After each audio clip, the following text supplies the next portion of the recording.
Pasito tum tum, pasito tum tum, pasito tum tum, pasito tum tum, pasito. Metropolis was directed by Fritz Lang. It is a silent film made during the German Expressionism.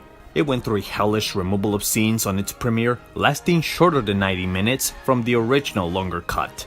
In 2008, the remaining scenes were discovered in Argentina and sent back to be reprinted as close to its 2.5-hour length as it could be. Even if some of the material would remain damaged, it is by far the best version that there is. Metropolis is not only the most highly regarded silent film that there is, for its ambitious special effects that still hold up to this date, but it's a cornerstone to the science fiction genre. Its influence goes all the way from Frankenstein to 2001. Such visuals as Blade Runner were influenced by Metropolis, as well as the robot would influence the creation of C-3PO. However, there is another thing that Metropolis introduced in movies. Dystopia! A world that is on the brink of end times, governed by war, tyranny, and lies to the people. This apocalyptic theme would evolve from the 20s to the Hunger Games movies. They take a more modern interpretation of a fallen world under tyranny. So much of its success would mean the recreation of other teenage fictional dystopian knockoffs. These stories that were once fictional have become cautionary tales that warn about what would happen if we allowed our human rights being taken away. So let me begin by asking, Metropolis, the Hunger Games, what did they have in common? The dystopian worlds!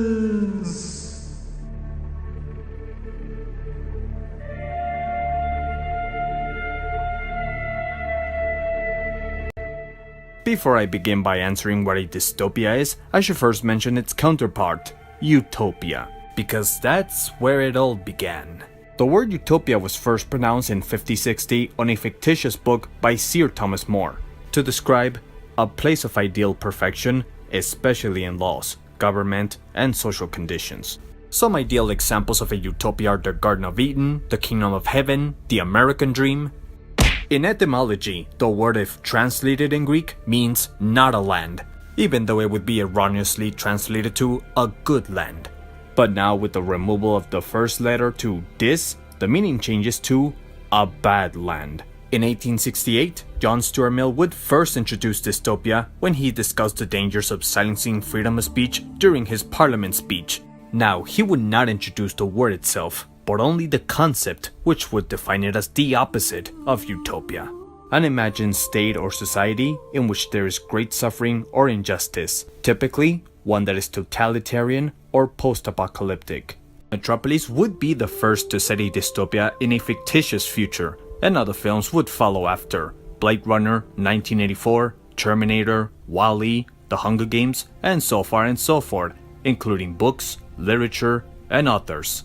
But through history, what was once considered science fiction fantasy has now become a predicting warning. Our crave for killing each other over the centuries has shown us that we've created more dystopian eras than utopian ones. From Nero the Emperor, the Dark Ages, World War I, World War II, cults, the Middle East crisis.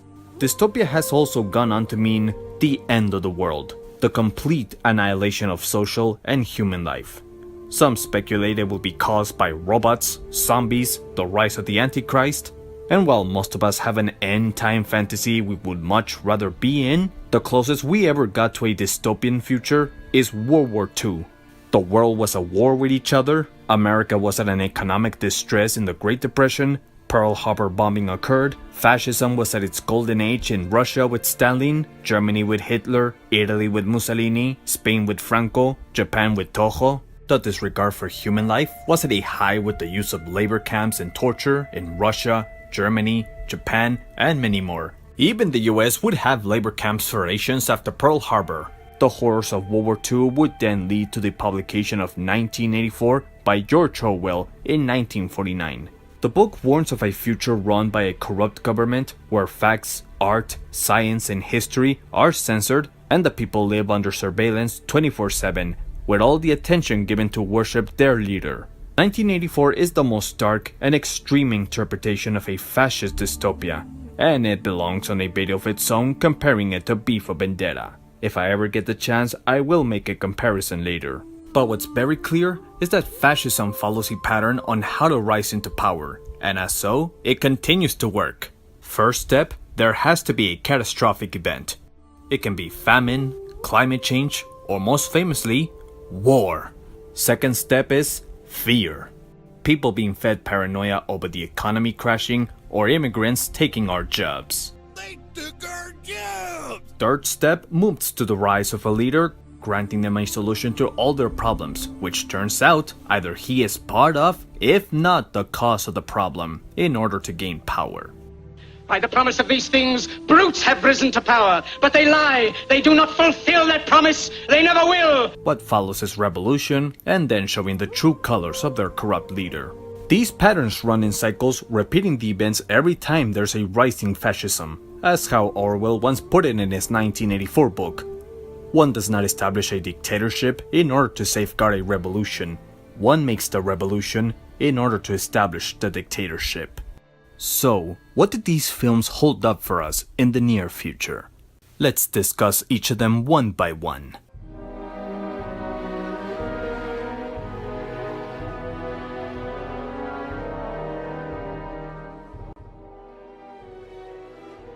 Being that Metropolis was first released in 1927 Germany, there wasn't a clear understanding yet of how fascism worked. Hitler wouldn't rise into power until 1933, and World War II wouldn't start until 1939.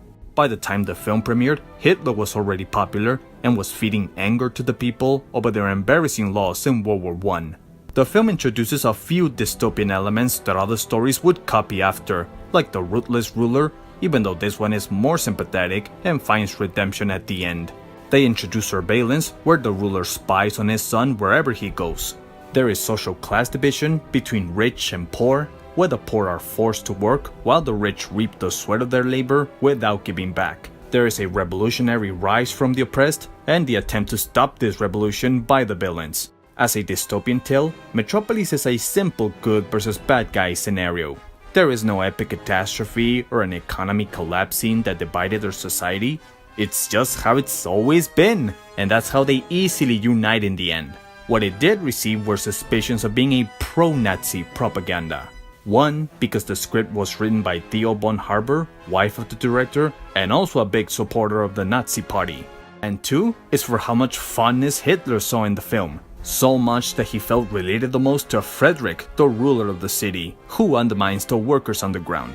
Some of its religious symbolisms, like the Christ figure, Hitler would interpret as himself. In the film, Frederick's son is mentioned as the prophesied mediator between the hand workers and the head rulers who will unite them in the end. This could be interpreted as a political and religious message. In the Bible, Christ is mentioned as the mediator who unites God and man. Hitler saw fit to see himself in the character because not only did he view himself as a god, but was working to unite all class of Germany into one race through the use of industrial machinery, which, as you know, he wouldn't. But that wasn't the intention of the director Fritz Lang, an Austrian-German half-Jew who did not support the party. So much that when Nazi propagandist Joseph Goebbels saw Metropolis, he was willing to forgive his half-Jewishness if he joined their propaganda ministry. Fritz would flee from Germany and move to America, where he would openly make more anti-Nazi movies. Only his wife would remain in Germany and continue to write propaganda for the party. At its core, the film is a warning of a future run by technology that enslaves us instead of bringing us together. Metropolis is less depressing and more optimistic about our future, hoping that we would evolve united, help each other grow technologically, and probably still fly these highly advanced airplanes as predicted. But as you know, the more we got to see reality closer, the more we realized our future was less optimistic and much darker.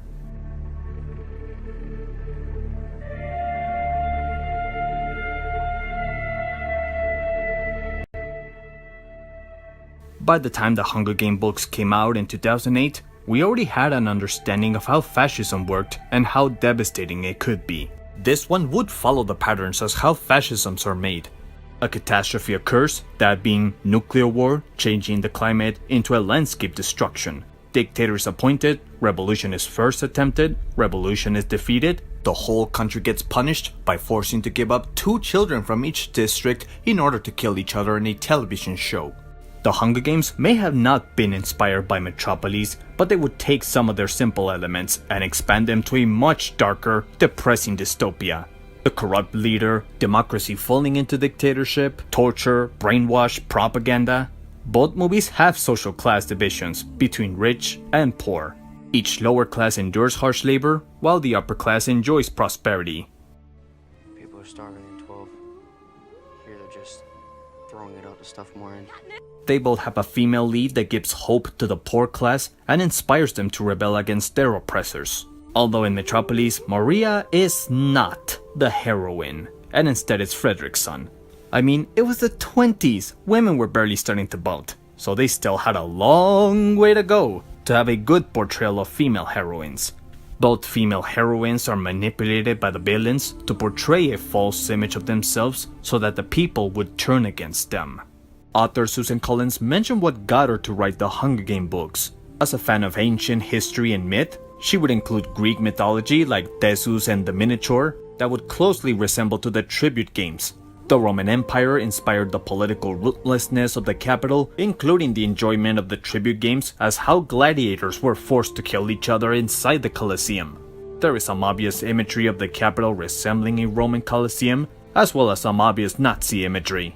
The Vietnam War would have a bigger role to the overuse of violence in the Hunger Games. Susan went on to explain that her father was at Vietnam, and once her cartoon shows were over, footage of how violent the war was getting would air live on the news. This would concern her for how the media was exploiting the violence to the point of desensitization.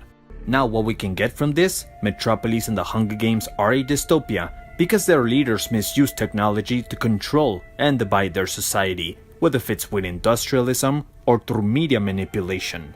The Hunger Games perceives three different ways how television can brainwash the way we think. They can also be three phases to ill-prepare the acceptance of a ruling fascism. The first installment is through the use of exploiting violence. Catching Fire uses celebrity distraction. Mockingjay Part 1 and Part 2 uses manipulative propaganda.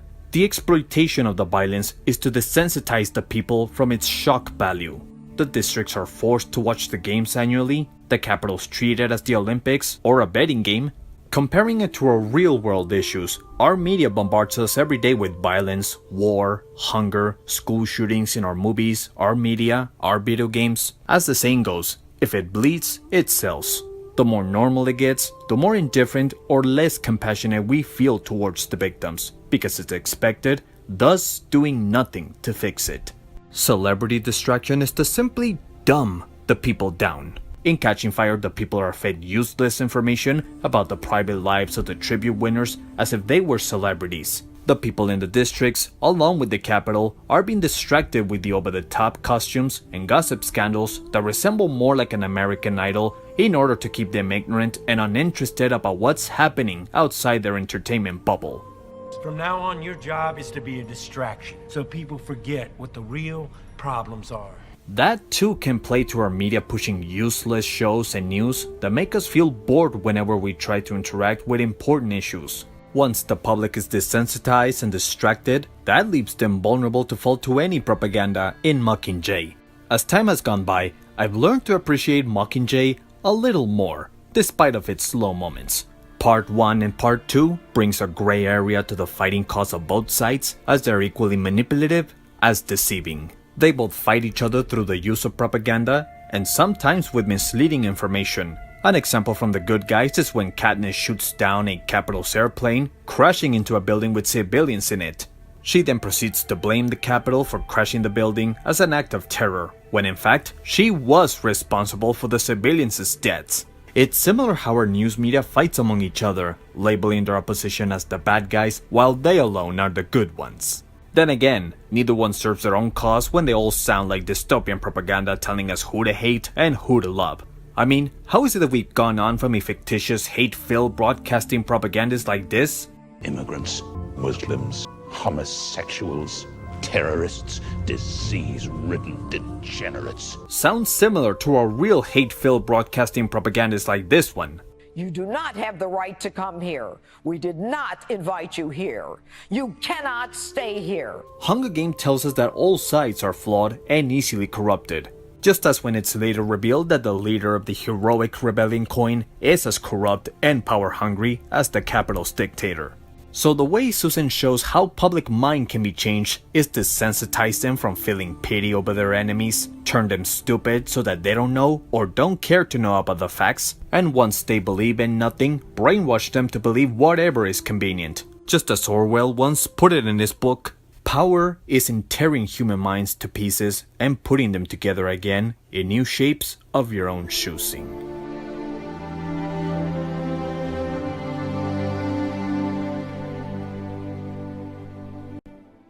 Comparing how little we understood fascism to how we understand it better, Metropolis is a softer interpretation of a dystopian era. Whatever hope it had for technology uniting us in the end, The Hunger Games settles to the fact that nothing will unite us. Sure, it does end in a much hopeful and happy ending, but at the end of the day, we are all power-hungry seeking monsters that will find some pointless reason to kill each other. And if it's not by our hand, then eventually it will be by Mother Nature. An example of a modern dystopia other countries are going through are from the likes of North Korea, the unstoppable wars at the Middle East. Venezuela right now is in a revolutionary process to remove their dictator leader Maduro. Lately, the US president has been considered the new Hitler for constantly attacking immigrants, the press news, and his left-wing opponents. You are fake news. As much as I don't count the US as a fascist dystopia for the privileges we still have, that doesn't mean a democratic country might not have one or two elements that resemble to a fascism. Whether it's surveillance, government corruption, social class division. If there's something we can take from Metropolis and the Hunger Games, is the more technology keeps advancing, the easier it will get to control and manipulate the masses. At the end, humans are flawed and there is nothing we can do to change that. All there is left is not letting being ourselves manipulated. If you can't save the world, then at least save your mind. Gather information about tough issues, develop an opinion so you might not be manipulated by those that know better than you. A corrupt government finds power through power, but the people finds power through knowledge, and knowledge is power.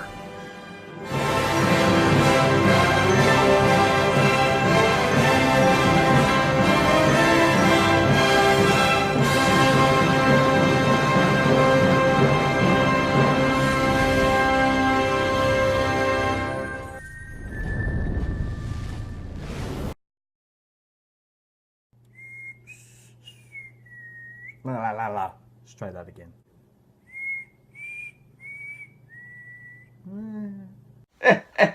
Can you believe it? That was actually almost 4 years ago. That was me on the beta clip reviewing all 4 of the Hunger Games in my early days in YouTube. Unfortunately, those beta reviews are no longer available in my channel. And honestly, it's better that way. Hola, this is Willie, not CM Punk. Welcome to another classic modern film review. This is disgusting. So, what do you thought about Metropolis and the Hunger Games? Did you like them? Did you not like them? Leave your thoughts in the comment section to see what you thought about them. And if you like this video, leave a like and subscribe for more content. Well guys, next up, my following video, it's something I've been saving for a very long time because it's very personal. Tune in next time because I'll be talking about the Passion of the Christ. Until then, see you later. Pasito tum tum, pasito tum tum, pasito tum tum.